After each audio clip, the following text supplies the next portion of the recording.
जी, मैं सबको धन्यवाद कहना चाहता हूँ जिन्होंने मुझे इस जर्नी में सपोर्ट किया है, और स्कूल का भी काफ़ी बड़ा रोल है इसमें। और मैंने इस साल मैट्रिक दिया है और आज ही सुबह रिजल्ट आया, तो आई वाज़ वेरी हैप्पी। मैं मॉडल एकेडमी का स्टूडेंट हूँ और मेरे फ्रेंड्स, मेरे टीचर्स, सबको मैं धन्यवाद देना चाहता हूँ इस रिजल्ट के लिए। इससे भी ज़्यादा एक्सेप्ट कैसे करना? जी, इतना तो ठीक ही है, बट थोड़ा और अच्छा होता तो अच्छा रहता, और ठीक ही है इतना भी। कितना घंटा पढ़ाई किया? जी, वैसा कुछ फिक्स रूटीन नहीं था। एग्ज़ाम से थोड़े दिन पहले हो जाता था 15-16, या उससे पहले 7-8, वैसा फिक्स कुछ शेड्यूल नहीं था।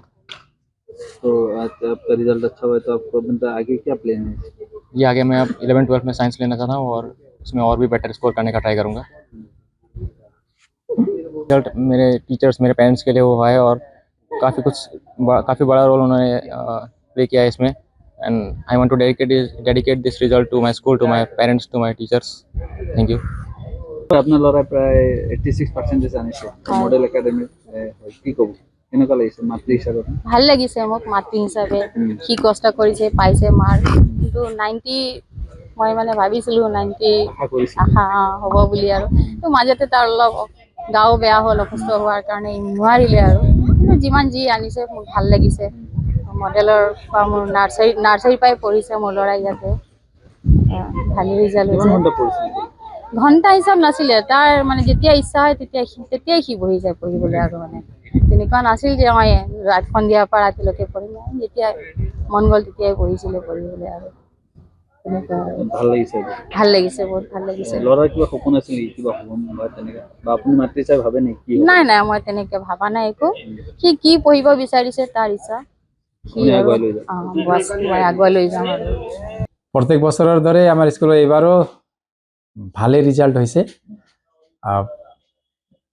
মুঠাতে 69 স্টুডেন্টস এপিয়ার করেছিল, তারে 54 first division, second division 11, distinction 2 জন, আর স্টার মার্ক 11 জনে লবলৈ সক্ষম হয়েছে। মই সকলো ছাত্র ছাত্রীকে স্কুলক গৌৰৱান্বিত কৰাৰ বাবে বহুত অভিনন্দন জ্ঞাপন কৰিছোঁ। আৰু সমগ্ৰ অসমতে যিবিলাক ছাত্ৰ ছাত্ৰীসকলে ভালদৰে উত্তীৰ্ণ হ'বলৈ সক্ষম হৈছে, সকলোকে মই কনগ্ৰেচুলেশ্যন দিছোঁ। আৰু যিসকল ছাত্ৰ ছাত্ৰীয়ে সুখ্যাতিৰে বা তেনেকৈ উত্তীৰ্ণ হ'ব নোৱাৰিলে, বা যিমতে মাৰ্ক পাব লাগিছিল তেনেকৈ পোৱা নাই, সেইসকল ছাত্ৰ ছাত্ৰীকো আগন্তুক পৰীক্ষাবিলাকত ভালদৰে প্ৰেক্টিছ কৰি ভালদৰে দিবৰ কাৰণে মই তেখেতসকলক উৎসাহ দিছোঁ। আৰু মই ইয়াত আমাৰ পেৰেণ্টছসকলক আৰু মোৰ স্কুলৰ টিচাৰ যিসকলে অসীম কষ্ট কৰিছিল, সেইসকল টিচাৰসকলকো মই ধন্যবাদ জ্ঞাপন কৰিছোঁ। আমাৰ গাৰ্জেনসকল যিসকলে ছাপোৰ্ট কৰিছিলে এনেধৰণে ৰিজাল্ট আনিবৰ কাৰণে, তেখেতসকলকো মই ধন্যবাদ জ্ঞাপন কৰিছোঁ। আমাৰ মানে কি হয়, সকলো শিক্ষকে ইয়াত সহযোগ দিয়ে, আৰু আমি এনেধৰণে আমি আৰু ভাল ৰিজাল্ট কৰিবলৈ চেষ্টা কৰি থাকিম। আমাৰ লক্ষ্যটো আছিল যে আমি অসমৰ ভিতৰতে টপ 10ত ষ্টুডেণ্ট আনিবলৈ আমি চেষ্টা কৰি আছোঁ। আমি প্ৰত্যেক বছৰে অলপ কিছু নম্বৰেৰে আমি পিছ পৰি আছোঁ। সেই টাৰ্গেটলৈ আমি যাম, আৰু মাত্ৰ মাৰ্ক স্ক'ৰ কৰাৰ নহয়, আমি সামাজিক দায়বদ্ধতা ইত্যাদি ছ'চিয়েল যিবিলাক ল'ৰা ছোৱালীক, সেইবিলাকৰ ক্ষেত্ৰতো আমি আমাৰ ফালৰ পৰা আমাৰ প্ৰচেষ্টা থাকিব, যাতে ল'ৰা ছোৱালীয়ে সামাজিক কামতো লিপ্ত হ'ব পাৰে। আপুনি বাৰু হাড়ৰ সমস্যাৰ কাৰণে পাটনালৈ যাবলৈ চিন্তা কৰি আছে নেকি? এতিয়া আৰু চিন্তা নাই। আপোনাৰ যিকোনো হাড়ৰ সমস্যা হ'লে এতিয়াৰ পৰা আৰু পাটনালৈ যাব নালাগে, কিয়নো এতিয়াৰ পৰা গুৱাহাটীতে পাব সেই সকলো সা সুবিধা।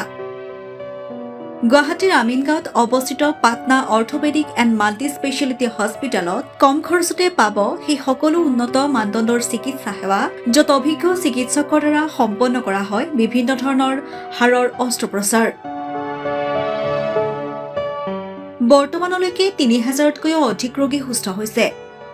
हमारे हॉस्पिटल में ऑर्थोपेडिक्स से रिलेटेड हर तरह का इलाज, जैसे कि joint replacement, trauma surgeries, spine surgeries, Ilizarov surgeries और की होल सर्जरी जिसको आर्थ्रोस्कोपी कहते हैं, उसका इलाज संभव है।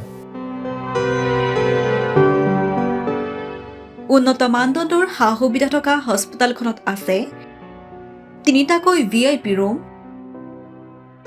11টা কেবিন, জেনেৰেল ৱাৰ্ডত আছে 12খনকৈ বিচনা তথা 7খনকৈ বিচনাযুক্ত ICU। তাৰোপৰি এই হস্পিটেলখনৰ ভিতৰতে আছে ফাৰ্মাচীৰো সা-সুবিধা।